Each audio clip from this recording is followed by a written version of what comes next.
안녕하십니까. 예수 재림이 임박한 21세기 이 시대에 마지막 사업을 늦은 비로 종지부를 찍게 된다는 것이 성경의 예언입니다. 먼저 말씀을 보겠습니다. 호세아 6장 3절입니다. 그러므로 우리가 여호와를 알자. 힘써 여호와를 알자. 그의 나오심은 새벽빛같이 일정하니 비와 같이 땅을 적시는 늦은 비와 같이 우리에게 임하시라 하리라.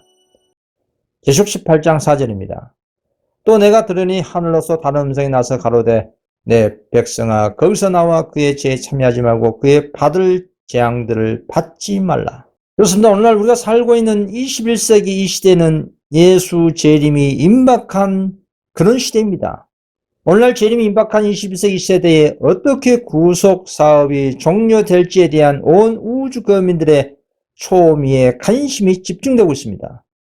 그런데 정작 지구촌의 사람들만 예수 재림에 대해 실감이 나지 않은 것 같습니다.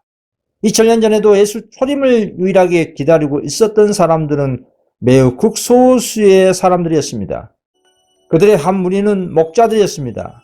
그 양치는 목자들은 별이 총총한 밤 하늘을 바라보면서 메시아가 세상에 오실 예언을 명상하고 세상의 구속자가 오실 일을 사모하면서 밤에 그들의 양떼를 지키고 있었습니다. 이 무리들이 하늘의 예수 초림의 기별을 받고자 준비된 그런 적은 무리들이었습니다. 그리고 또 초림의 기별을 받을 준비된 백성이 이방 나라의 지혜 있고 고상한 동방의 철학자들이었습니다. 이들은 천연계를 탐구하는 학자들이었습니다. 천연계를 통해서 하나님을 깨닫는 겸손한 그런 사람들이었습니다. 참으로 놀라운 일입니다. 유대교회는 그 당시 하나님의 선민 백성이라고 대단한 자부심을 가지고 있었습니다. 그런데 진리의 옹호자요 해석자로 임명된 예루살렘의 제사장들과 랍비들이 교만과 어둠에 묻혀 있는 동안 하늘에서 보낸 그 천사들은 유대 땅의 언덕에서 양치는 목자들과 이방 사람들에게 예수 초림의 복된 기별을 전하게 된 것이었습니다. 역사는 또다시 반복되었습니다.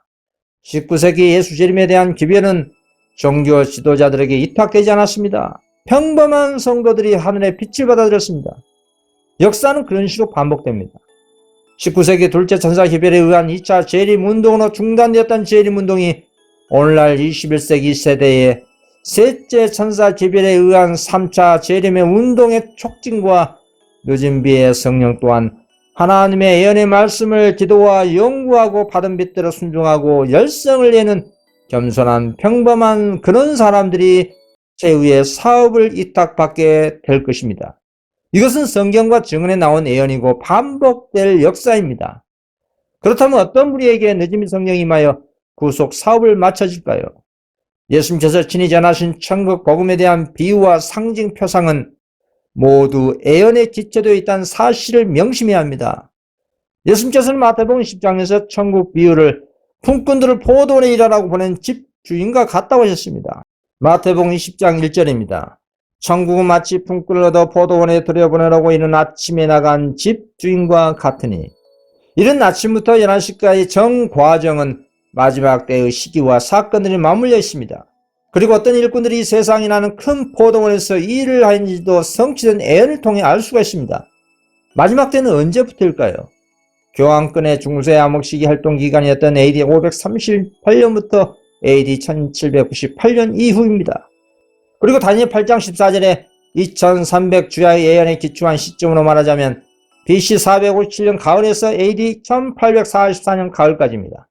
1844년 이후부터는 이 세상의 마지막 때라고 하는 것입니다. 1844년 이후는 예수 재림의 조건이 성립이 되면 언제든지 예수님께서 오시는 것입니다. 셋째 천사의 기별은 시기보다 훨씬 강력한 힘을 가지고 있기 때문에 그 강한 능력으로 전파될 것이고 예정보다 빨리 맞춰질 것이라는 것이 바로 예언입니다.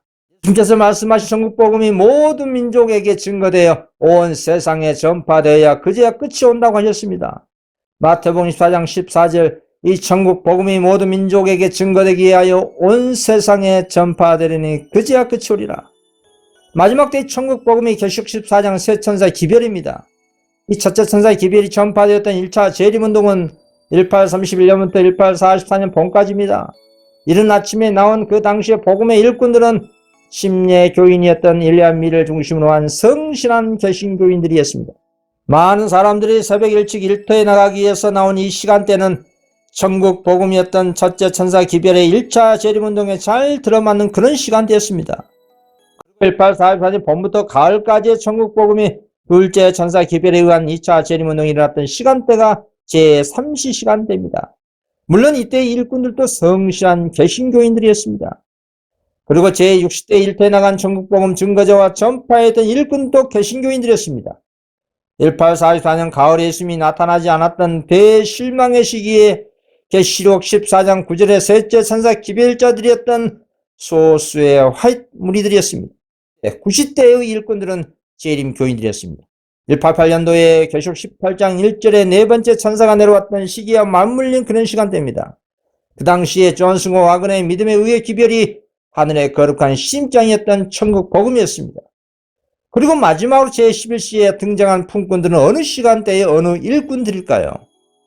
계시록 18장 4절에 다섯 번째로 내려온 많은 천사들을 상징하고 표상한 무리들입니다. 많은 천사들을 상징 표상한 그들은 바벨 가운데 있는 성실한 하나님의 백성들입니다. 고로 최후의 제11시 일꾼들은 명목상 재림교회와 타락한 교회 가운데 있는 성실한 성도들이 나와서 셋째 천사 기별과 계시록 18장 4절의 최후의 밤중 소리가 온 땅에 증거하고 전파되는 오늘날 21세기 시간대입니다. 이 해석은 영감의 계시가 증거하고 있는 것입니다. 그 힘있는 천사를 돕기 위하여 하늘에서 많은 천사들이 내려왔고 나는 여러 곳에서 다음과 같은 소리를 들었다. 내 백성아 거기서 나와 그의 죄에 참여하지 말고 그의 받을 재앙들을 받지 말라.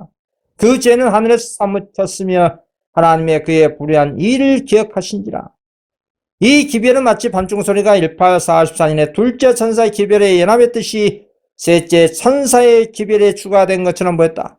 하나님의 영광이 그 참고 기다린 성도들을 위해 임하자 그들은 바벨론이 무너졌다고 외치고 하나님의 백성을 불러 그 가운데서 나와 그 두려운 형벌을 피하라고 담대하게 최후의 엄숙한 경고를 전했다. 이렇게 기다리던 자들 위해 빛이 비치자 교회 안에서 아직도 이 새 기별을 듣지 못했던 거절하지도 않았던 자들이 그 빛을 받자 부름에 쫓아 그 타락한 교회들을 떠났다. 셋째 천사의 기별이 효력을 내었고 모든 사람이 이것으로 시험을 받았으며 그 귀한 영혼들이 부름을 받아 그 이전 단체로부터 나오게 됐다. 그리고 이들에 의해서 큰 늦은 비에 권능이 이루어지고 있는 장면을 보십시오. 큰 기적이 이루어지고 병자가 치료되고 징조와 기사가 신자들을 따랐다. 하나님께서 그 일에 함께 하시자 모든 성도들은 결과는 어찌됐든 두려워하지 않고 다 각기 저희의 양심의 호소에 따라 하나님의 계명을 지키는 모든 사람들과 연합하여 힘있게 셋째 천사의 기별을 외쳤다. 여러 종교 단체들 가운데 흩어져 있던 사람들이 그 부름에 응하고 롯이 소돔이 멸망하기 전에 도망하여 나온 것처럼 그 운명지어진 교회들로부터 급히 나왔다. 하나님의 백성들은 저희 위에 풍성히 임하여 그 시험의 때에 견딜 수 있도록 준비시켜줄 그 찬란한 영광으로 인하여 힘을 얻었다. 나는 각처에서 많은 무리들이 성도들의 인내가 여긴나니 저희는 하나님의 계명과 예수 믿음을 지키는 자이라 외치는 소리를 들었다. 그렇습니다. 계시록 18장 4절로 내려온 많은 천사들을 상징 표상한 성도들이 명목상 재림 신도들과 타락한 교회에서 나온 것을 계시해주고 있는 것입니다. 이들이 잠든 교회와 세상을 향하여 최후의 큰 음성으로 내 백성아 나오라고 외칠 때 타락한 교회와 세상에서 나온 제2차 무리들이 계명을 지킨 나무 무리와 연합한다는 것이 바로 이 예언인 것입니다. 또 하나 중요한 계시의 증을 보겠습니다. 나는 하나님께서 명목상 재림 신도들과 타락한 교회들 가운데 당신의 성실한 자녀들을 가지고 계신 걸 보았다. 재앙이 내리기 전에 교역자들과 백성들이 이러한 교회들로부터 부르심을 받고 나와 기쁨으로 진리를 받아들일 것이다. 빛이 비칠 때 모든 신실한 자들은 타락한 교회를 떠나 남은 무리와 함께 설 것이다. 그렇습니다. 1844년 이후에 마지막 때의 최후에 남은 교회는 어느 특정 교단이나 교파가 아니라 남은 무리들은 하나님의 계명과 예수의 증거를 가진 여자의 남은 자손인 것입니다. 바로 14만 4천인 것입니다. 계시록 12장 17절 용이 여자에게 분노하여 돌아가서 그 여자의 남은 자손 곧 하나님의 계명을 지키며 예수의 증거를 가진 자들로 더불어 싸우려고 바다 모래에 섰다. 계시록 14장 4절입니다. 이 사람들은 여자로 더불어 더럽히지 아니하고 정절이 있는 자라. 어린 양이 어디로 인도하든지 따라가는 자며 사람 가운데서 구속을 받아 처음 익은 열매로 하나님과 어린 양에게 속한 자들이니 그 입에 거짓말이 없고 흠이 없는 자들이더라. 성도들이 내가 여기 있나니 저희는 하나님의 계명과 예수 믿음을 지킨 자니라. 그렇습니다. 전 세계적으로 여기 조금 저기 조금 하나님의 전체적인 진리로 재림의 날을 준비하는 적은 무리들이 최후의 여자의 남은 자손인 것입니다. 다음에 선지자들의 증언을 읽어보겠습니다. 이사야 10장 22절입니다. 이스라엘이여 내 백성이 바다의 모래 같을지라도 남은 자만 돌아오리니 넘치는 공의로 해멜이 작정되었습니다. 로마서 9장 27절 또 이사야가 이스라엘에 관하여 외치되 이스라엘 뭇 자손의 수가 비록 바다의 모래 같을지라도 남은 자만 구원을 얻으리라고 증언하고 있습니다. 재림 신도라고 공언하는 여러 다른 종파들이 각각 부분적인 진리를 가지고 있긴 하지만 전체적인 진리는 하나님께서는 당신의 나를 위하여 준비하고 있는 그의 자녀들에게 주셨다. 그는 또 다른 종파들이 알지도 못하고 이해하지도 못할 진리를 그들에게 주셨다라고 증언하고 있습니다. 고로 계시록 18장 4절에 다섯 번째로 내려온 많은 천사들의 정체는 명목상 재림교회와 타락한 교회에서 나온 하나님의 성실한 백성들을 상징하고 있는 것입니다. 이 남은 무리들이 권능의 늦은 비로 옷 입고 외친 최후의 늦은 비 주역들입니다. 고로 이 남은 무리들이 최후의 11시 일꾼들인 것입니다. 더 분명한 증언을 읽어보겠습니다. 하나님은 빛 가운데서 걷지 않는 안식일을 지키는 다수의 재림 신도들보다도 빛을 순종하는 데 더 진실하며 그들이 아는 것 최선을 다하는 당신의 자녀들 중에 많은 이들을 개신교와 천주교 안에 가지고 계신다. 주님께서는 개신교회가 경고를 받으며 참된 상황을 깨닫고 그들이 오랫동안 누려온 종교적 자유라는 특권의 가치를 생각하도록 진리의 기비를 선포하실 것이다. 세상의 대열에서 교회들로부터 천주교에서라도 지금까지 진리를 선포하기 위하여 대열에 섰던 자들이 열성보다 그 열심히 월등한 자들이 많이 나올 것이다. 이런 이유로 11시의 품꾼들은 그들의 품삯을 받을 것이다. 여기에 누가 11시 품꾼들이라고 했습니까? 분명히 기존의 하나님의 빛 가운데서 걷지 않는 안식을 지키는 다수의 재림 신도들보다도 빛을 순종하는 데 더 진실하고 그들이 아는 것 최선을 다하는 당신의 자녀들 중에 많은 사람들이 개신교와 천주교 그리고 세상에 있는 성실한 백성들이라고 했습니다. 이 성도들은 어느 특정 교단이나 교파에 속하지 않고 오직 예수 믿음으로 말미암아 열성을 해서 다가올 이를 변명이란 최후의 영적 전쟁에 분명한 나팔소를 낼 것이라고 예언한 것입니다. 기존의 세천사 기별 단체인 재림교단이나 개혁운동 교단에서는 자신들의 단체 중심에서 늦은 비를 받을 것이라고 교단 입장에서 가르치고 있습니다. 그러나 하나님의 입장에 있는 성경과 증언에는 그들의 교단에서 가르치는 것과 전혀 다르게 가르치고 예언하고 있는 것입니다. 우리는 마땅히 율법과 증거의 말씀을 따라가야 하는 것입니다. 교단 중심의 가르침에는 항상 오류가 있습니다. 하나님의 말씀을 기득권 때문에 해석하기 때문에 조심해야 하는 것입니다. 우리는 어느 특정 교단에 소속되어 있어야 구원받는 것이 아닙니다. 교단의 농명책에 기재된 것과 구원과 아무 상관이 없습니다. 그리스도와 나와의 바른 관계가 구원입니다. 구원은 단체로 받는 것이 아니라 개인적으로 받는 것입니다. 신앙은 개인적인 문제인 것입니다. 우리는 단체로 구원받는 것이 아닙니다. 우리는 교회 책에 우리 이름이 있다고 해서 구원받는 것이 절대 아닙니다. 우리는 숫자로 구원받지 않습니다. 문제는 길이요 진리요 생명이신 그리스도와 내 영혼과 어떤 관계가 있느냐 하는 것입니다. 누가복음 10장을 읽어보겠습니다. 누가복음 10장 25절입니다. 어떤 율법사가 일어나 예수를 시험하여 가로되 선생님 내가 무엇을 하여 영생을 얻으리까? 예수께서 이르시되 율법에 무엇이라 기록되었으며 내가 어떻게 읽느냐? 대답하여 가로되 내 마음을 다하며 목숨을 다하며 힘을 다하며 뜻을 다하여 주 너의 하나님을 사랑하고 또한 내 이웃을 내 몸과 같이 사랑하라 하였나이다. 예수께서 이르시되 내 대답이 옳도다. 이를 행하라. 그러면 살리라 하시니. 그렇습니다. 하나님을 사랑하는 성도는 그분의 법을 마음으로부터 지킬 것입니다. 그런 성도가 곧 하나님의 교회인 것입니다. 우리 각자가 스스로 냉정하게 진리의 말씀과 율법 거울에 자신을 비추어 보시기 바랍니다. 하나님의 시선으로 자신을 스스로 조사 심판해 보시기 바랍니다. 나는 하나님께 회심했는가? 성령의 변화시키는 능력이 나를 새로운 사람으로 만들었는지, 나는 그리스도의 특성을 가지고 있는지, 아니면 사단의 속성을 가지고 있는지, 나는 성도로서 인내하는지, 나는 천하보다 귀한 한 영혼에 대한 그리스도의 사랑을 가지고 있는지. 재림을 준비하는 성도에게 필요한 것은 그리스도의 피에 의한 정결함입니다. 우리가 필요한 것은 하나님의 사랑이고 그리스도의 의입니다.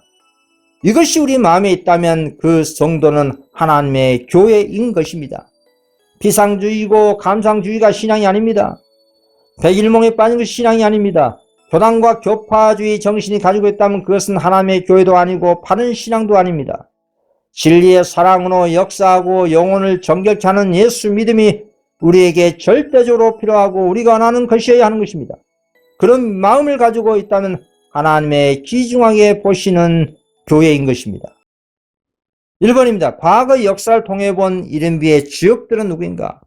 그리고 성령을 받기 위해 어떻게 준비하였는지, 그리고 오늘날 늦은 비 받을 11시 일꾼은 누구인지, 그리고 어떻게 준비를 하는지 살펴보겠습니다. 사도행전 1장 8절입니다. 오직 성령이 너에게 임하시면 너희가 권능을 받고 예루살렘과 온 유대와 사마리아 땅끝까지 이르러 내 증인이 되리라 하시니라. 예수님께서 승천하시기 전에 말씀하신 것입니다. 예수님께서 아버지께로 나오시는 진리의 성령이 당신의 제자들에게 오실 때에 그 성령께서 예수님을 증거하신다고 하셨습니다. 그리고 실상 오순절에 제자들에게 성취되었습니다. 그리고 진리의 성령이 오시면 그 성령께서 제자들을 모든 진리 가운데로 인도하신다고 했습니다. 그리고 장래일을 너에게 알려주신다고 하셨습니다. 여러분, 장래일이 무엇입니까? 그것은 예언을 말하는 것입니다. 하나님과 사단과의 우주적인 선악간의 대쟁투를 의미한 것입니다. 어떻게 선악간의 대쟁투가 전개되고 우리 각자가 어떤 신앙과 믿음으로 준비되어야 할지를 예언을 통해 분명히 알아야 하는 것입니다. 하나님의 예언을 알고 있어야 선악간의 대쟁투에 하나님 편에 믿음으로 굳건히 설 수가 있고 어떤 상황과 환경에서도 흔들리지 않는 것입니다. 심지어 죽음도 아끼지 아니하고 기쁜 마음은 순교할 것입니다. 오늘날의 성도들은 교회당에서 설교 듣고 기도하고 찬미한 것으로만 만족하는 신앙을 합니다. 그러나 그것은 신앙이 전부가 아닙니다. 오늘날 선악간의 대쟁투에 들어와 있는 중대한 이 시점에서 다니엘과 계시록의 예언 연구를 통해서 자신의 신앙 상태와 세상이 어떻게 될 것인지 급박한 재림을 위해 자신이 어떻게 준비해야 할지 성경적으로 분명한 답을 가지고 준비가 완료된 신앙을 해야 하는 것입니다. 초대교회 당시 성도들은 항상 기도하고 말씀 연구하고 전도하기를 쉬지 아니했습니다. 사도행전 5장 42절 저희가 날마다 성전에 있든지 집에 있든지 예수는 그리스도라 가르치기와 전도하기를 쉬지 아니하리라. 베드로전서 1장 10절 이 구원에 대하여는 너에게 임할 은혜를 예언하던 선지자들이 연구하고 부지런히 살폈다 했습니다. 자기 속에 계신 그리스도의 영이 그 받으실 고난과 후에 얻으실 영광을 미리 증거하여 어느 시 어떠한 때를 지시하시는지 상고하니라 하였습니다. 시편 111편 2절 여호와의 행사가 크시니 이는 즐거워하는 자가 다 연구하는도다. 이사야 41장 22절 장차 당할 일을 우리에게 진술하라. 또 이전 일에 어떠한 것도 고하라. 우리가 연구하여 그 결국을 알리라. 혹 장래사를 보이며. 그리스도의 의가 마음에 내재된 성도들은 밤낮으로 하나님의 말씀 연구와 기도로서 그리스도의 은혜의 옷을 붙들고 살 것입니다. 말씀 연구를 통해서 하나님의 뜻이 무엇인지 알기를 원할 것입니다. 그리고 깨달은 진리에 순종하고 잠들어 있는 교회와 세상을 향해 담대히 외칠 것입니다. 오순절에 제자들이 1인비 성령 받기 전에 그들은 서로 만나면 기도하고 말씀 연구하고 그리고 헤어지면 부지런히 선교활동하면서 예수님께서 약속하신 성령을 기다렸습니다. 예수님이 승천하시기 전에 당신의 제자들에게 다음에 전도 사명을 주셨습니다.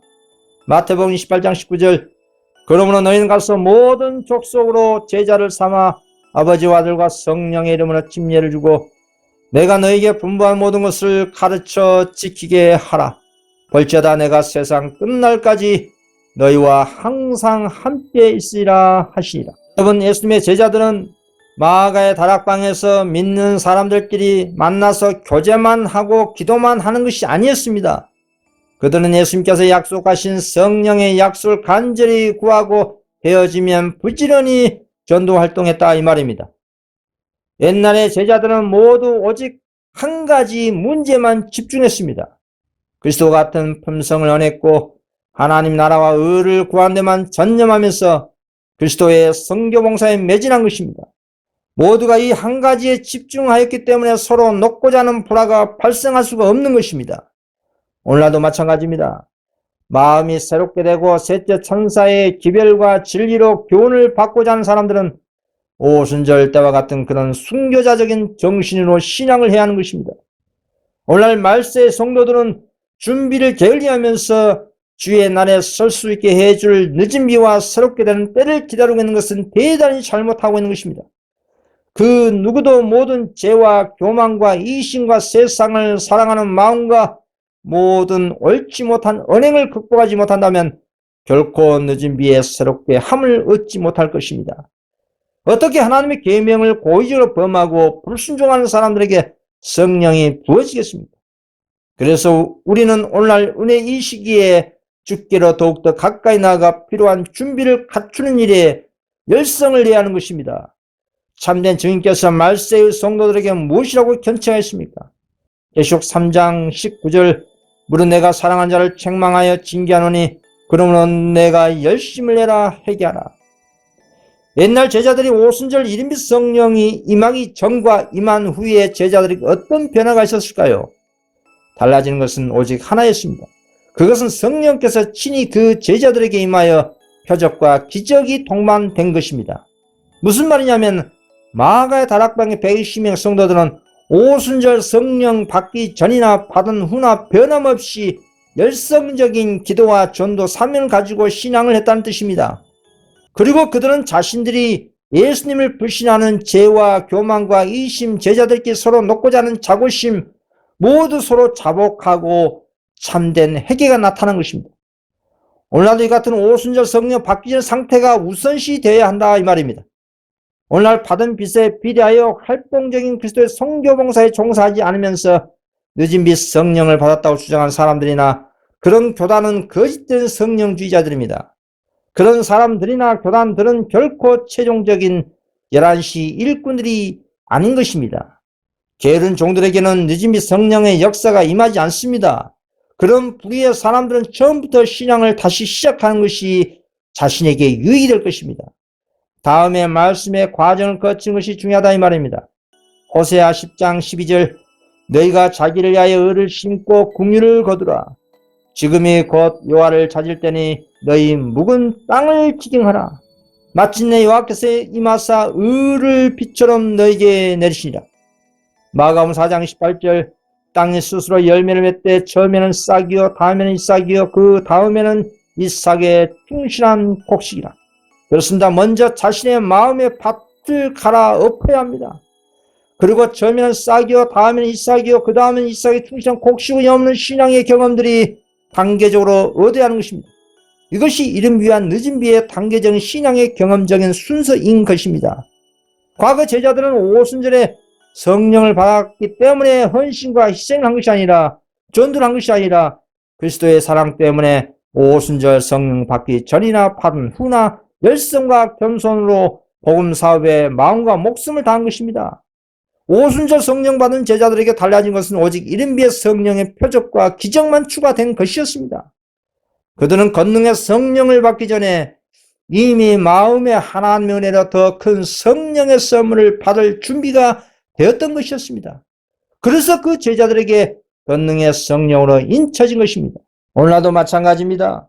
오늘날 늦은 비의 큰 외침의 시대에 주님의 사업에 매진하는 11시 일꾼들은 밤낮으로 뛰어다녀야 하는 것입니다. 이러한 그리스도 선교봉사의 헌신과 겸손한 복음의 일꾼들은 더욱더 자신의 무가치함을 주장하고 하나님께 대한 깊은 회개와 겸손으로 개혁과 신앙 부흥으로 전진하게 되는 것입니다. 이것이 권능의 늦은 비를 받기 전에 준비인 것입니다. 그리스도의 선교봉사 활동을 하지 않으면 회개의 필요성을 느끼지 못하게 되는 것입니다. 무활동은 품성 개혁과 변화가 일어나지 않습니다. 우리의 신앙은 하나님과 사단과의 최후의 선악간의 대쟁투 가운데 있다는 사실을 항상 명심하셔야 합니다. 자신의 홀로 편하게 신앙하는 것이 결코 성경적인 신앙이 아닙니다. 겸손하고 성실한 복음의 일꾼들은 실제적으로 표적과 기적이 함께 하지 아니해도 하나님 보시기에는 늦은 비의 역사의 일꾼으로 인정하십니다. 메시아의 전주자였던 침례 요한은 권능을 행사하는 능력이 부여되지 않았지만 예수님께서는 침례 요한에게 최고의 칭찬을 하셨습니다. 누가복음 7장 28절입니다. 내가 너에게 말하노니 여자가 낳은 자 중에 요한보다 큰 이가 없도다. 작은 일이라도 감사하는 마음으로 마음을 다해 하나님께 충성한다면 더욱더 큰 빛을 받게 되는 것입니다. 마태복음 25장 21절입니다. 그 주인이 이르되 잘하였도다 착하고 충성된 종아, 내가 작은 일에 충성하였으며 내가 많은 것으로 내게 맡기리니 내 주인의 즐거움에 참여할지다 하고, 우리 앞에 제시된 빛에 대한 깨우침과 확신은 우리의 마음에 채워진 새 속을 버릴 때 그 빈자리에 더 많은 성령의 은혜로 채워지게 되는 것입니다. 그것은 마음에서 자신의 자아를 비우고 빈 마음에 하늘의 평안과 그리스도의 임재 축복을 받는 것을 의미한 것입니다. 여러분, 오늘날 늦음이 성령의 예비적 큰 외침의 시대에서 최종적으로 권능의 늦음이를 받아 구속 사업을 번개 같은 속력으로 짓덤불 같은 속도로 사업을 마친 시간이 단 2년뿐입니다. 1년은 늦은비의 역사의 권능으로 온 땅의 셋째 천사 기별의 경고가 확산이 되어 하나님의 영광으로 땅에 환해지는 그런 때입니다. 1년은 늦은비 역사의 권능으로 온 땅의 셋째 천사 기별의 경고가 확산이 되어 하나님의 영광으로 땅에 환해지는 그런 시기입니다. 이것은 과거 오순절 이른비 성령의 역사보다 10배 이상으로 빠른 속도로 사업을 마친다는 것입니다. 그리고 나머지 1년은 질재앙의 1년에서 도합 2년이 사업이 종료되고 성도들이 하늘에 가 있게 된다는 것이 계시록 18장 4절의 예언입니다. 그래서 계시록 18장 4절의 최후의 큰 음성의 외침의 성도가 되고자 하신 분들은 1차적으로 명목상 재림교회와 타락한 교회에서 분리되어 나와야 하는 것입니다. 왜 뜨뜻미지근한 라오디교회에서 나와야 늦은비의 성령의 역사가 임하게 될까요? 하나님의 명령이 곧 영생이기 때문입니다. 하나님께 순종하기 위함인 것입니다. 다음에 말씀을 읽어보시기 바랍니다. 계시록 18장 4절, 또 내가 들으니 하늘에서 다른 음성이 나서 가로되 내 백성아 거기서 나와 그의 죄에 참여하지 말고 그의 받을 재앙들을 받지 말라. 그 죄는 하늘에 사무쳤으며 하나님은 그의 불의한 일을 기억하신지라. 이의 말씀은 늦은비의 큰 외침의 절정입니다. 계시록 18장 1절이 늦은비의 큰 외침의 시작이었다면 계시록 18장 4절은 실제적인 권능의 늦은비의 절정인 것입니다.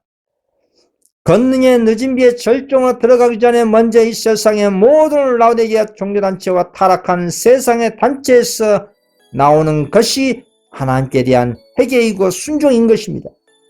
명목상 재림 교단과 타락한 교회에서 나오는 것이 늦은비의 첫 단추이고 그 같은 분리와 개혁이 하나님의 큰 외침의 시작인 것입니다. 이게 가장 중요한 핵심입니다.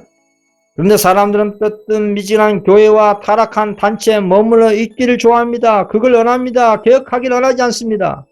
그 결과로 인해서 결국 그 영혼들의 운명이 어떻게 될까요?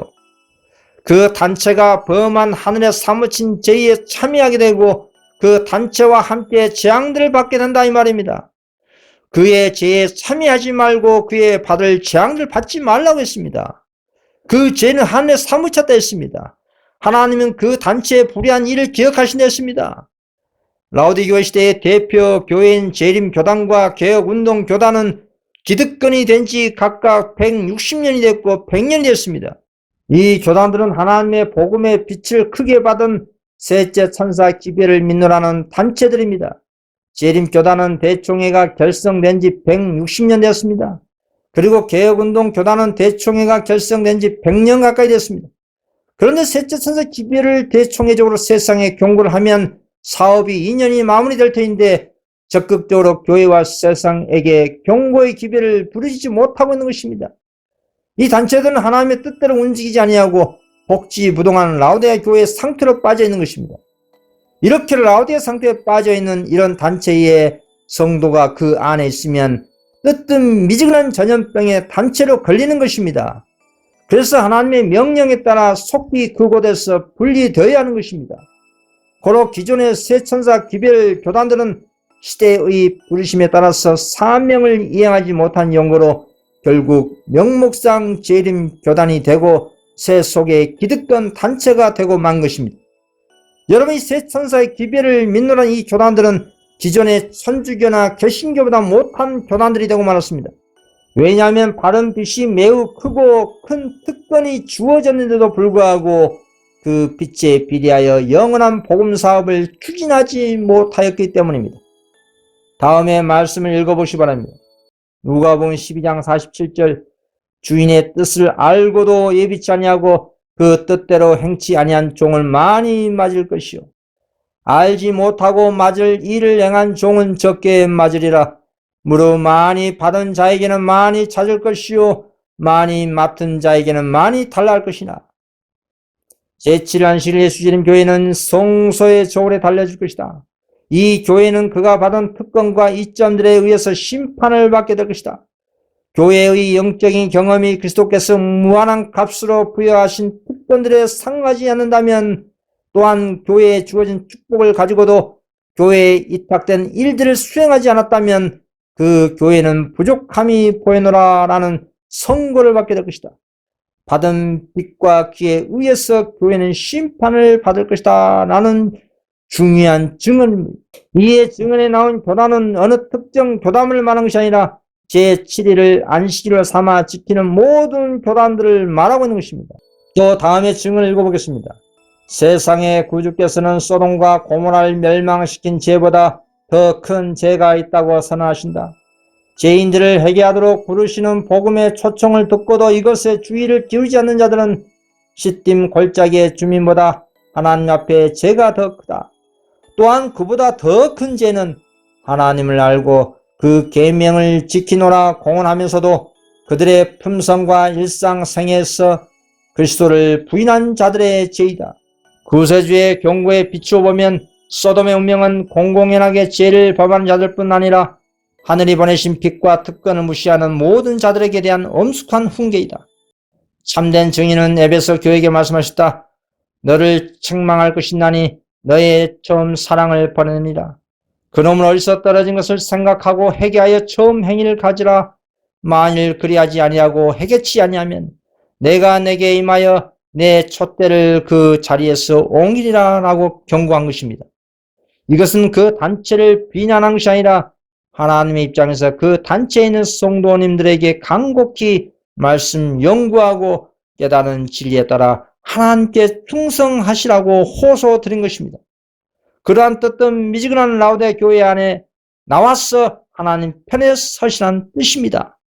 뜻은 미지근한 라오디게아 교회의 죄가 무엇입니까? 큰 빛과 특권을 받았음에도 불구하고 받은 빛에 비리한 복음 전도 태만죄와 직무유기가 교단적으로 하늘에 사무치고 불의한 죄를 하나님은 기억하신다는 것입니다. 그래서 그 뜻미지한 단체와 완전히 분리하여 나오라는 것이 라오디게아 교회의 문 밖에서 두드리고 있는 예수님의 음성인 것입니다. 계시록 3장 20절 볼지어다 내가 문 밖에 서서 두드러니 누구든지 내 음성을 듣고 문을 열면 내가 그에게로 들어가 그로 더불어 먹고 그는 나로 더불어 먹으리라 하셨습니다. 또 증언 하나 보겠습니다. 교회는 라오디게아 상태에 있다. 하나님께서는 그들 가운데 계시지 않는다고 말씀하고 계신 것입니다. 고린도후서 6장 17절 그러므로 주께서 말씀하시기를 너희는 저희 중에서 나와서 따로 있고 부정한 것을 만지지 말라. 내가 너희를 영접하여 너희에게 아버지가 되고 너희는 내게 자녀가 되리라.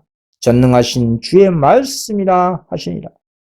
고로 마지막 셋째 천사의 사명을 이어받은 무리들이 곧 계시록 18장 4절로 상징표상한 많은 성도들에게 셋째 천사의 사업과 재림의 사업권이 이전된 것입니다. 이들이 최종적으로 구속 사업을 마무리하는 늦은 비의 주역들이라 이 말입니다. 다음에 영감의 계시와 증언 가운데 하나님의 교회가 어떤 교회인지 다시 한번 보시기 바랍니다. 교단 교파가 하나님의 교회가 아니라 하나님의 계명을 지키며 예수의 증거를 가진 자들이 하나님의 교회라는 것을 확인할 수가 있습니다. 계시록 12장 17절입니다. 용이 여자에게 분노하여 돌아가서 그 여자의 남은 자손 곧 하나님의 계명을 지키며 예수의 증거를 가진 자들로 더불어 싸우려고 바다모래에 있었더라. 하나님께서 하나의 교회를 가지고 계신다. 그것은 커다란 건물도 아니고 그것은 국가적인 설립기관도 아니며 또한 그것은 여러 각종 교파들도 아니다. 교회란 하나님을 사랑하며 그의 말씀과 계명을 지키는 사람들을 말한 것이다. 두세 사람이 내 이름으로 모이는 곳에 나도 그들 중에 있느니라. 그리스도께서는 초란 몇 사람들 중에라도 계신데 이것이 바로 하나님의 교회이다. 왜냐하면 영원토록 거하시는 높고 거룩하신 하나님의 임재만이 교회를 구성할 수 있기 때문이다. 이에 영감의 글에 나온 것처럼 하나님의 교회는 교단 교파가 아니라 하나님을 사랑하며 그분의 말씀과 계명은 지키는 사람들을 말한 것이라는 것을 확인할 수 있다 이 말입니다. 2번입니다. 오늘날의 늦은 비의 참여자들 중에 이방인들도 함께하는가? 과거 초대교회 당시의 역사를 통해 한번 살펴보겠습니다. 사도행전 10장 45절 베드로와 함께 온 할례받은 신자들이 이방인들에게도 성령 부어주심을 인하여 논란이. 그렇습니다. 앞에서 마가의 다락방에 120명 성도들에게 성령 임하여 이국어를 말하고 병자를 치료하고 복음 전파로 인해서 하루에 3,000명 이상의 회개 역사가 일어났다 했습니다. 그런데 그 당시의 문화적인 관점에서 볼 때 이방인들에게 성령이 임한 것은 충격적인 사건이었습니다. 왜냐하면 그 당시 유대인들 입장에서 볼 때 이방인은 사람으로서 상종도 하지 않을 정도로 지독한 편견이 있었습니다. 성령 받은 제자들 사이에서도 이방인에게 대한 편견이 심각하게 있었습니다. 성령 충만했던 베드로가 이방인과 밥을 먹다가 그 장면을 유대인 그리스도인들이 목격하자 베드로는 소스라치게 도망치고 말았습니다. 그 같은 베드로의 모습을 본 이방인 그리스도의 마음은 어땠을까요? 이 같은 이방인에 대한 편견을 제거해 주시기 위해서 제자들을 대표한 베드로에게 하늘의 계시가 임했습니다. 베드로가 자신이 유숙하는 집의 지붕에서 기도하고 있었습니다. 시장하여 먹고 자매 사람이 준비할 때 비몽사몽의 상태에 들어갔다고 기록되어 있습니다. 베드로가 배고픈 것은 육신의 음식만이 아니었습니다. 베드로는 지붕에서 요빠 성과 인근의 마을을 바라보면서 영혼의 구원을 갈망했습니다. 베드로는 그리스도의 고난과 죽음에 관한 예언들을 성경에서 찾아내어 그들에게 알려주고자 하는 열렬한 소망을 가지고 있었습니다. 그때에 베드로에게 환상이 임한 겁니다. 베드로 10장 11절입니다. 하늘이 열리며 한 그릇이 내려오는 것을 보니 큰 보자기 같고 내 길을 메어 땅에 들이웠더라. 그 안에는 땅에 있는 각색 네 발 가진 짐승과 기는 것과 공중에 나는 것들이 있는데 또 소리가 있을 때 베드로야 일어나 잡아 먹으라 하거늘. 베드로가 가로되 주여 그럴 수 없나이다. 속되고 깨끗이 아니하는 물건을 내가 언제든지 먹지 아니하였었나이다 한데 또 두 번째 소리가 있을 때 하나님께서 깨끗게 하신 것을 내가 속되다 하지 말라 하더라. 이런 일이 3번 있은 후 그 그릇이 곧 하늘로 올려가니라. 그 환상으로 베드로는 책망과 교훈을 받은 것입니다. 이 환상은 베드로에게 하나님의 목적 곧 그리스도의 죽으심으로 이방인들이 유대인들과 같이 구원의 축복의 후사가 될 것임을 나타낸 것이었습니다. 그러나 아직 제자들 중에 성령을 받았음에도 불구하고 아무도 이방인들에게 복음을 전하지 아니한 것입니다. 그들의 마음 가운데는 그리스도의 죽으심으로 이미 무너진 장벽이 아직도 존재해서 그들의 선교 노력이 같은 족속인 유대인들에게만 집중되어 있더라 이 말입니다. 이런 편견은 유대인들이 이방인들을 복음의 축복에서 제외된 사람들로 생각한 까닭이었습니다.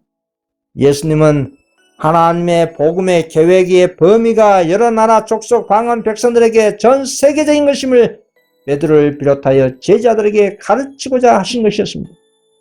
보자기와 그 속에 든 짐승들의 환상으로 주님께서는 베드로의 마음에서 이 편견을 없이 하고자 한 것이었습니다. 하늘에는 사람을 차별하는 일이 없다는 중요한 진리를 가르치고자 하신 것입니다. 하나님의 보시기에 유대인과 이방인은 다 같이 귀중한 영혼들입니다. 그리스도를 통하여 이방인들도 복음의 축복과 특권의 참여자들이 될 수가 있는 것입니다. 베드로가 그 환상의 뜻을 생각하고 있는 동안 그때 고넬료가 보낸 사람들이 욥바에 도착하여 베드로가 유숙하고 있는 집에 온 것입니다. 그때 성령께서 베드로에게 말씀하시기를 두 사람이 너를 찾으니 일어나 내려가 의심치 말고 함께 가라. 내가 저희를 보냈니라 하셨습니다. 베드로에게 이 같은 명령은 괴로운 것이었습니다. 왜냐하면 베드로에게는 이방인에 대한 편견이 있었기 때문입니다. 그러나 베드로는 이 거룩한 의무를 감히 불순종하지는 않았습니다. 베드로가 자신을 찾아온 그 사람들에게 하는 말이 내려가 그 사람들을 보고 가로되 내가 곧 너희의 찾는 사람이니 너희가 무슨 일로 왔냐고 말했습니다. 백부장 고넬료 심부름으로 온 그 사람들은 베드로에게 이런 말을 했습니다. 사도행전 10장 22절입니다. 저희가 대답하되 백부장 고넬료는 의인이요 하나님을 경외하는 자라 유대 온 족속이 칭찬하더니 저가 거룩한 천사의 지시를 받아 너를 그 집으로 청하여 말을 들으라 하니라 한 것입니다. 바로 하나님께로부터 받은 지시에 순종하여 베드로는 그들과 함께 가기로 약속하고 다음날 아침 베드로는 형제 6명을 데리고 가이사라로 가서 자신을 기다리고 있었던 고넬료의 일가와 그의 친구들이 모인 그들과 만난 것입니다. 베드로는 모인 무리에게 먼저 유대인의 규례에 대하여 언급하여 말하기를 유대인들이 이방인들과 교제하는 것은 불법으로 간주되며 이렇게 하는 것은 의문의 율법을 더럽히는 것이라고 말했습니다. 그리고 사도행전 10장 29절로 부름을 사양치 아니하고 왔노라 묻노니 무슨 일로 나를 불렀느냐 라고 말했습니다. 그때에 고넬료는 자기의 경우가 천사의 말을 이야기하고 결론적으로 이렇게 말했습니다. 사도행전 10장 33절입니다. 고넬료가 한 말입니다. 내가 곧 당신에게 사람을 보냈더니 오셨으니 잘하였나이다. 이제 우리는 주께서 당신에게 명하신 모든 것을 듣고자 하여 다 하나님 앞에 있나이다. 베드로는 내가 참으로 하나님은 사람의 예물을 취하지 아니하시고 각 나라 중 하나님을 경외하며 의를 행하는 사람은 하나님이 받으신 줄 깨달았다 라고 말했습니다. 그 후 베드로는 자신의 설교를 듣고 있는 청중들에게 그리스도의 생애와 이적과 배반 당하심과 십자가에 못 박혀 죽으심과 부활과 승천 그리고 인간의 대표자여 대언자로서 하늘에서 행하시는 그분의 중보 사업에 대해 설교했습니다. 베드로가 참석한 사람들에게 예수를 죄인의 유일한 소망으로 지적할 때에 베드로는 자신이 전에 보았던 하늘에서 내려온 각종 네 발 달린 짐승의 계시의 뜻을 충분히 깨닫게 됐습니다. 그런데 갑자기 베드로 설교가 성령의 강림으로 중단된 것입니다. 사도행전 10장 44절 베드로가 이 말을 할 때에 성령이 말씀 듣는 모든 사람에게 내려오시니 베드로와 함께 온 할례받은 신자들이 이방인들에게도 성령 부어주심이라에 논란이 이는 방언을 말하며 하나님 높임을 들음이르라. 이에 베드로가 가로되 이 사람들이 우리와 같이 성령을 받았으니 누가 능히 물러 침례 줌을 금하리요 하고 이와 같이 복음이 이방인들에게도 전파되므로 이방인들도 성도들 같은 시민이요 하나님의 권속이 된 것입니다. 여러분 이 사건을 통해서 오늘날 우리에게 주신 교훈이 무엇일까요? 앞에서 말씀드린 것처럼 오늘날 마지막 때의 늦은 비의 역사의 주인공들도 이방인 그리고 천주교 그리고 개신교 안에 있는 신실한 성도들에게 임한다는 뜻입니다. 기존의 새 천사의 기별을 믿는 교단들에게는 자신들의 교단에서 늦은 비가 임할 것이라고 믿고 가르치고 있습니다. 자신들의 교단에서 가라지가 나가고 교회 안에 남아있는 알곡들 중심으로 늦은 비가 내린다고 하지만 결코 그런 일은 일어나지 않습니다. 앞에서 말씀드린 것처럼 기존의 모든 떴던 미지근한 라오디게아 교회 안에 그리스도께서 안 계십니다. 어떻게 떴던 미지근한 교회 안에서 늦은 비가 내리겠습니까? 계시록 3장 20절에 참된 증인께서 교회의 문 밖에서 두드러 계십니다. 도리어 참된 증인께서는 떴던 미지근한 교회 안에 있는 들을 귀가 있는 성도들에게 그 바벨론 가운데서 나오라고 최후의 음성으로 말씀하신 것입니다. 내 백성아, 거기서 나와 그 죄에 참여하지 말고 그의 받을 재앙들 받지 말라고 하십니다. 더욱더 구체적인 계시의 장면을 보시기 바랍니다. 예수께서 하늘에 있는 성소를 떠나 둘째 휘장 안으로 들어가신 후에 교회들이 부정하고 가증한 새들로 가득 찬 것을 보았다. 나는 교회들이 범죄로 인하여 크게 부패한 것을 보았다. 그런데도 교인들은 그리스도인하고 공헌하고 있다. 하나님께서는 그들의 공헌과 기도와 권면들을 가증히 여기신다. 하나님께서는 그들의 모임을 눈여겨보지 않으신다. 그들은 아무 양심의 가책도 느끼지 않고 이기심과 자만과 자부심을 행사한다. 그들은 이 모든 악행들을 종교의 구실 아래서 행하고 있다고 천사가 말했다. 나는 명목상의 교회들의 자만한 상태를 봤다. 하나님께서는 그들의 생각 속에 거하시지 않으신다. 예수님과 그의 천사들은 그들을 보고 얼굴을 찡그리신다. 그들의 죄악과 교만 하늘에 상달되었다고 천사가 말했습니다. 예수님께서 지성소에 입소하신 이후 세상의 모든 교회 상태의 타락상을 보시고 얼마나 심각하면 그 교회들의 죄악과 교만이 하늘에 사무쳐 있길래 예수님과 천사들이 얼굴을 찡그리실까요? 이 교회들은 라오디게아 모든 교회를 말한 것입니다. 선지교나 개신교는 과거 1844년 이미 바벨론 선고받았습니다. 그렇다면 지성시대에 세워진 교회는 어느 교회일까요? 그것은 재림교회와 개운동교회밖에 없습니다. 그래서 라오디게아 교회 시대의 모든 교단들의 타락한 상태를 예수님께서 지적하신 것입니다. 계시록 18장 2절 후로 모든 종교단체와 타락한 세상의 단체에서 당신의 백성들에게 나오라고 하신 것입니다. 계시록 18장 2절입니다. 힘센 음성으로 외쳐가로되 무너졌도다 무너졌도다 큰 성 바벨론이여 귀신의 처소와 각종 더러운 영에 모이는 곳과 각종 더럽고 가증한 새에 모이는 곳이 되었도다. 이것은 모든 종교단체들의 상태를 말하고 있는 것입니다. 그리고 계시록 18장 3절입니다. 계시록 18장 3절 그 음행의 진노의 포도주를 인하여 만국이 무너졌으며 또 땅의 왕들이 그로 더불어 음행하였으며 땅의 상고들도 그 사치의 세력을 인하여 치부하였다 하니라. 이 말씀은 세상의 모든 단체에 적용되는 말씀입니다. 정치단체, 세상의 모든 경제단체 다 무너진 것입니다.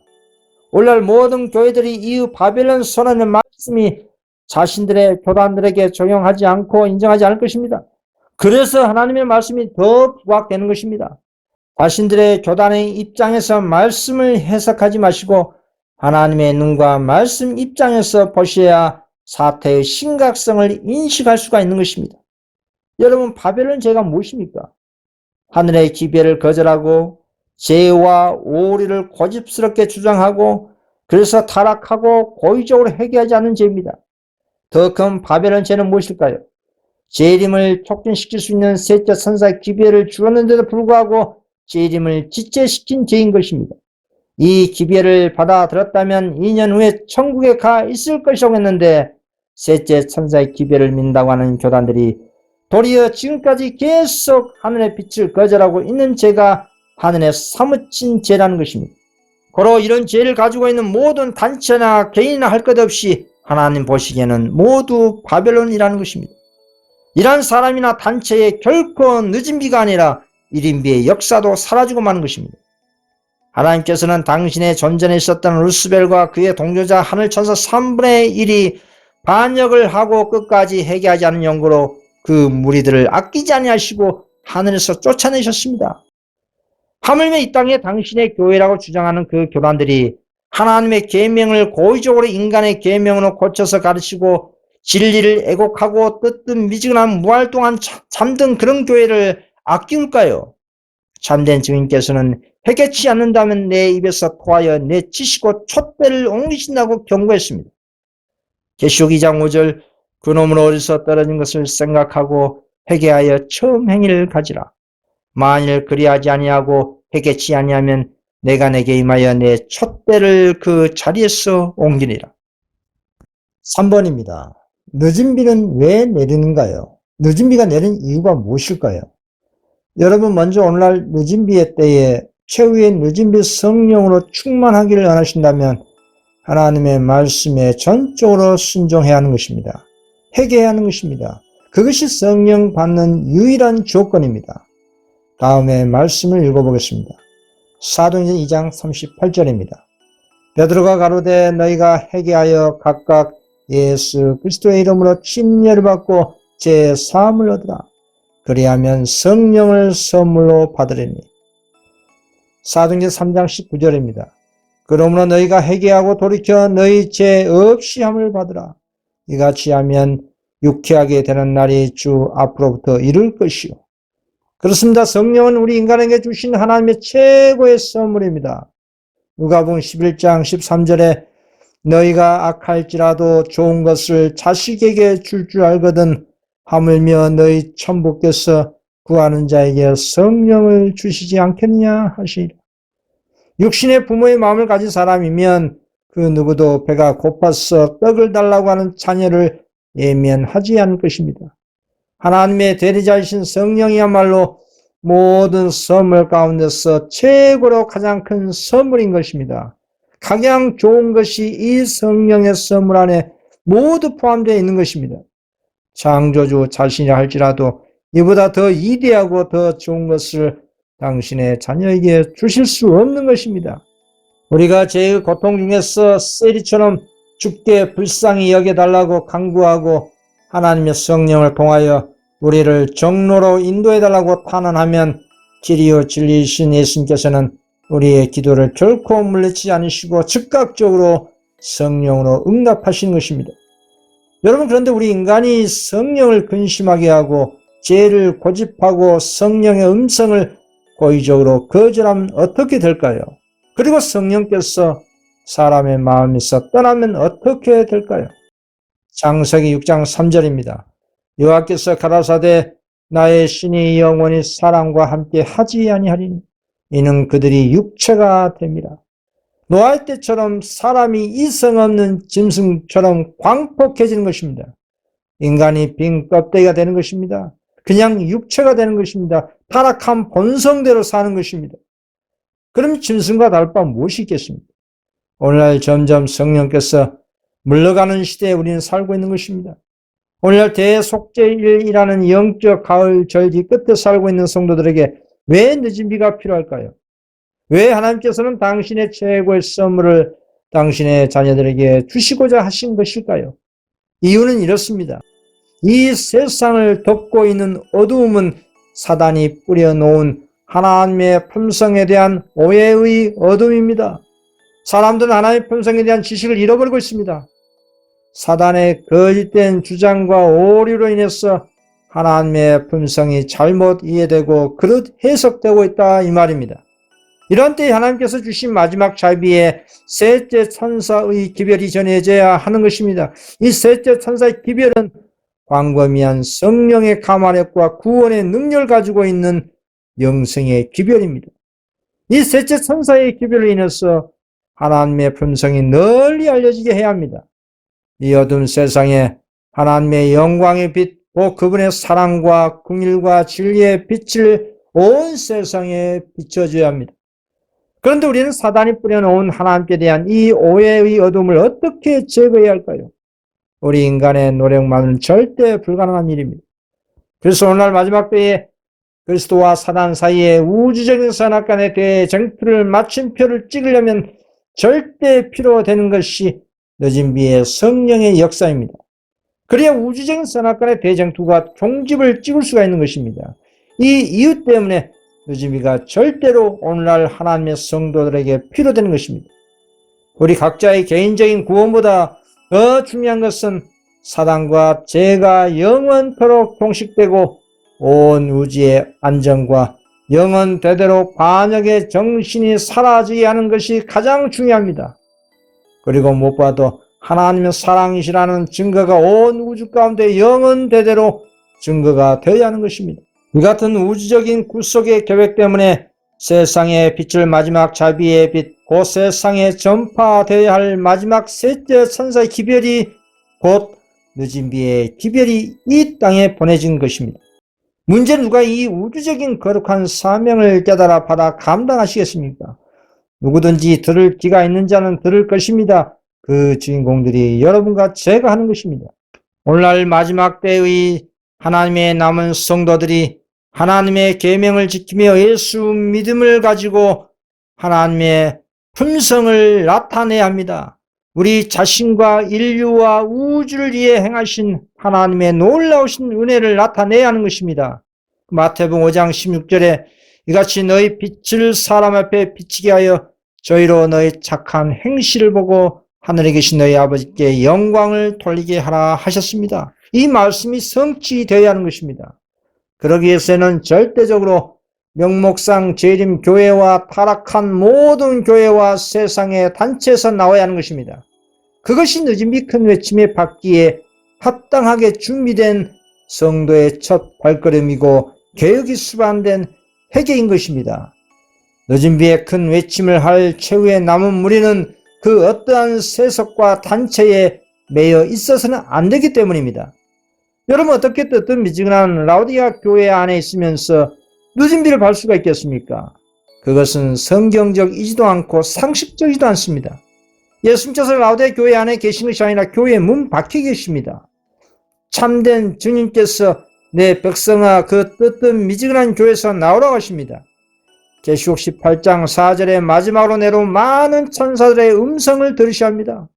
그리고 과감하게 명목상 재림 교회와 타락한 교단에서 떠나야 합니다. 그것이 늦은 비를 받는데 중요한 신앙 부흥과 개혁인 것입니다. 하나님께서 바벨론 가운데서 세상의 성도에게 나오라고 하셨는데 나오지 않고 불순종하는 그 사람에게 어떻게 늦은 비가 부어질 수가 있냐 이 말입니다. 옛날 오순절 이른비 받기 전에 예수님의 제자들은 그리스도를 거절한 유대에게서 나와서 이른비 성령 받기에 합당한 준비를 하였고 결국 그 제자들에게 표적과 기적이 수반이 된 성령의 강림이 있었습니다. 오늘날도 그런 역사가 반복되는 것입니다.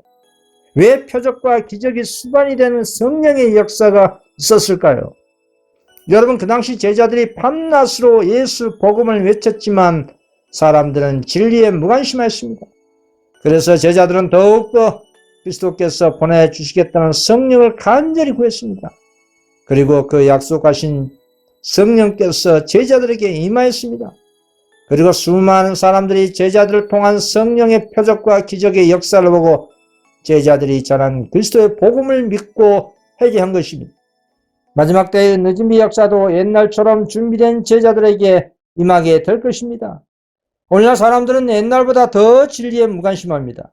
수많은 교단과 교파에서 예수 복음을 전합니다. 세상의 대다수 사람들이 교회에서 전하는 예수 복음을 들었습니다. 그런데 왜 참된 회개의 역사가 없을까요? 여러 가지 이유가 있지만 가장 큰 이유가 수많은 교단과 교파에서 전파하는 복음이 사단이 뿌려놓은 오류가 섞여 있는 바벨론 복음이기 때문에 사람들이 성령의 감동을 받지 못한 것입니다. 오늘날 세상에서 유행하고 있는 복음은 반쪽짜리 복음입니다. 참된 하늘의 거룩한 신임장이 없습니다. 거룩한 생애로 인도하는 복음이 아닙니다. 그래서 어느 누가 전하는 복음이 참된 복음인지를 알려면 사람들은 마땅히 율법과 증거의 말씀을 통해 살펴보아야 검증을 해야 하는데 이것 또한 사람들이 하지 못합니다. 관심이 없기 때문에 그렇습니다. 그래서 더욱더 영적 암흑에 갇혀 있는 것입니다. 그렇다면 그런 영적 암흑과 무지 가운데 있는 영혼들을 불쌍히 여기시는 하나님 편에서는 어떤 최선의 방법을 선택하실까요? 하나님의 마지막 방법과 수단이 표적과 기적이 수반이 된 늦은 비 성령의 역사를 사람들이 보고 여자의 남은 무리가 전하는 셋째 천사의 기별이 하나님의 자비의 기별이란 사실을 믿고 회개토록 한다는 것입니다. 영적으로 암흑과 말씀에 대한 무지 가운데 있는 불쌍한 영혼들에게는 표적과 기적이라는 충격 요법으로 회개토록 하신다는 것이 하나님의 최후의 자비로우신 방법인 것입니다. 다음에 영감의 글을 읽어보겠습니다. 기독교 시대는 성령의 부어주심으로 시작되었고 다양한 영적 은사가 신자들에게 나타났다.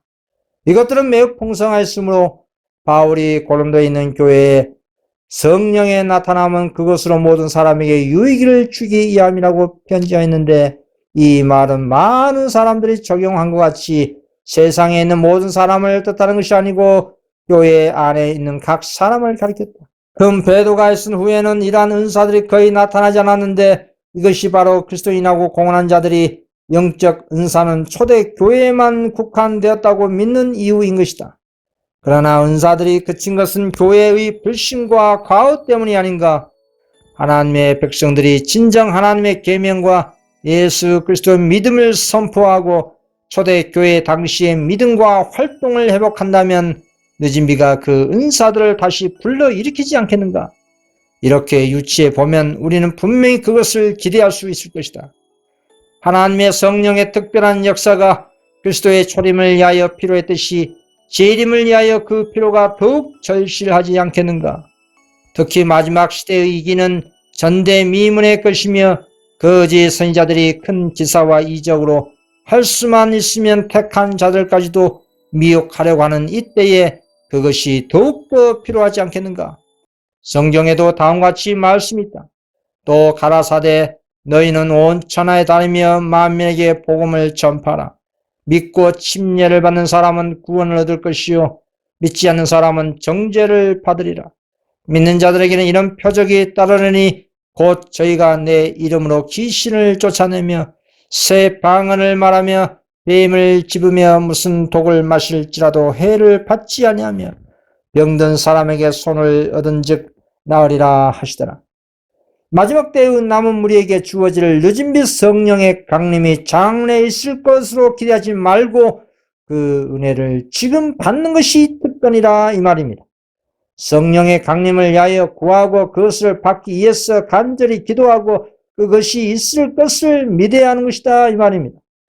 남은 무리가 받게 될 성령의 분량은 우리의 갈망의 정도와 그것을 위해서 행사되는 우리의 믿음과 우리에게 주어지게 될 빛과 지식을 우리가 어떻게 하려 하는데 비례하는 것입니다.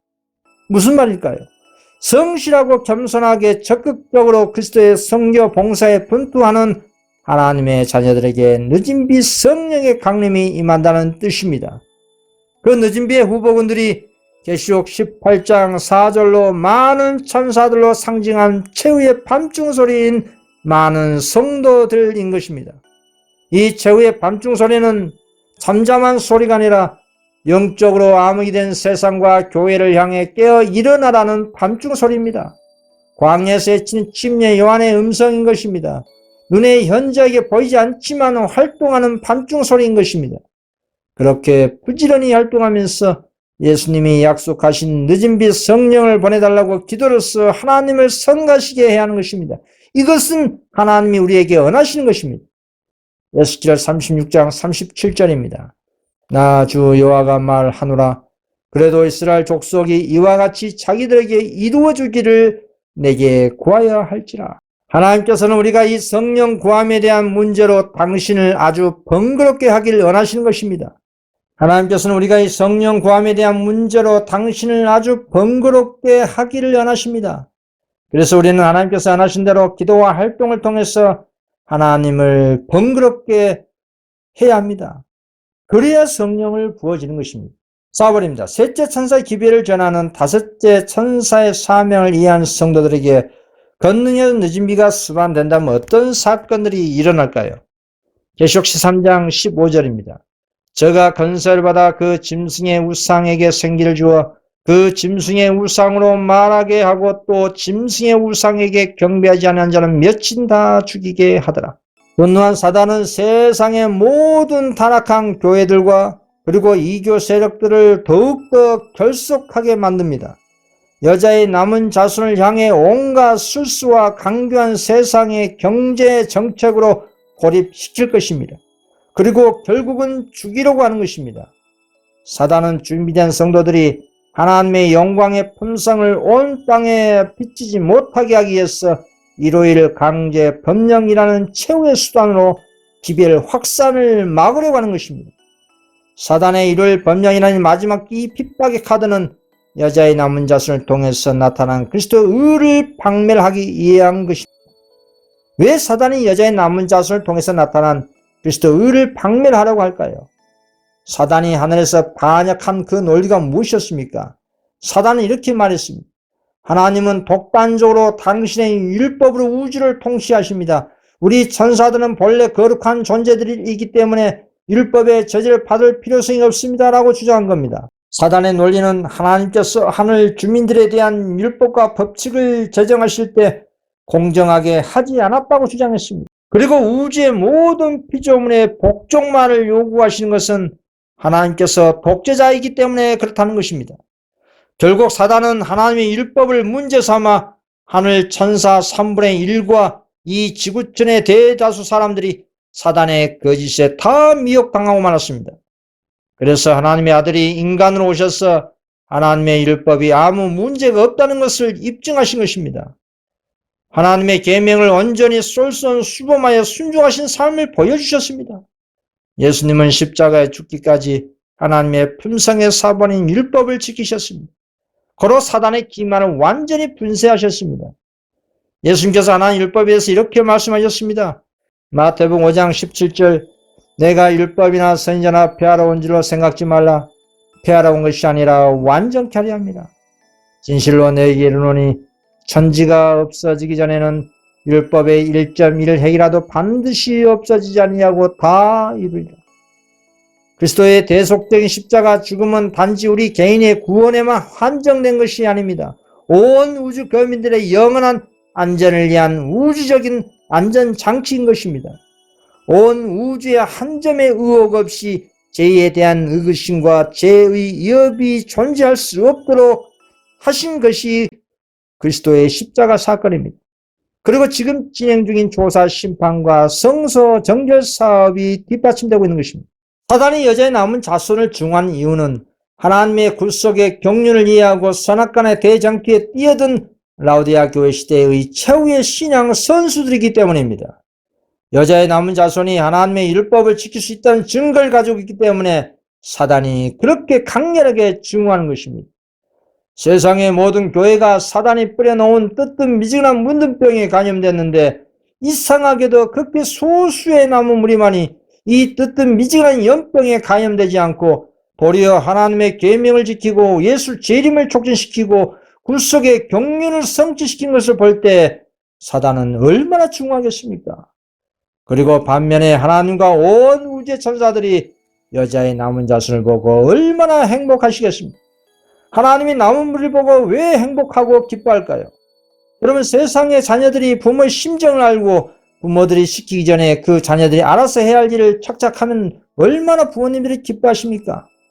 그 자녀가 알아서 아침에 일찍 일어나서 학교 갈 준비하고 밥 먹고 알아서 공부하고 부모 속 썩히지 아니하고 착신한 그런 자녀들을 보면 부모님 입장에서는 그 자녀가 너무나 대견하고 기특할 것입니다.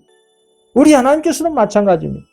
당신의 남은 백성이 예수님처럼 선악간의 대쟁투를 이해하고 하나님의 계명을 기쁨으로 자원해서 순종하고 말씀을 일상의 삶을 통해서 증거하고 마지막 기별을 세상에 전파함으로 예수 재림을 촉진시킬 때 하나님의 마음은 얼마나 기뻐하시겠습니까? 잠언서 25장 13절 충성된 사자는 그를 보낸 이에게 마치 추수하는 날에 얼음 냉수 같아서 능히 그 주인의 마음을 시원케 하니라. 스가랴 6장 8절 그가 외쳐 내게 일러가로되 북방으로 나간 자들이 북방에서 내 마음을 시원케 하니라 하더라. 하나님의 남은 성도들이 오늘날 세상 바벨론과 종교 바벨론을 향해 큰 외침을 하는 것을 보고 하나님의 마음이 시원하다고 말씀하고 계신 것입니다. 여러분, 우리는 하나님의 굴속의 계획을 잘 이해해야 합니다. 사단은 하나님의 품성을 그릇되게 온 우주에 불신을 뿌려놓았습니다. 여러분, 우리 하나님께서는 그 누군가가 당신의 굴속의 계획을 알고 사단의 거짓된 주장을 폭로하고 반박하고 그리고 스스로 자원해서 하나님의 계명을 믿음으로 지키고 하나님의 품성을 옹호해 주시기를 간절히 원하고 있습니다.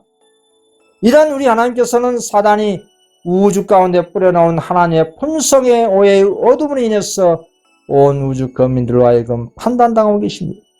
로마서 3장 4절 그럴 수 없느니라 사람은 다 거짓되되 오직 하나님은 참되시다 할지어다.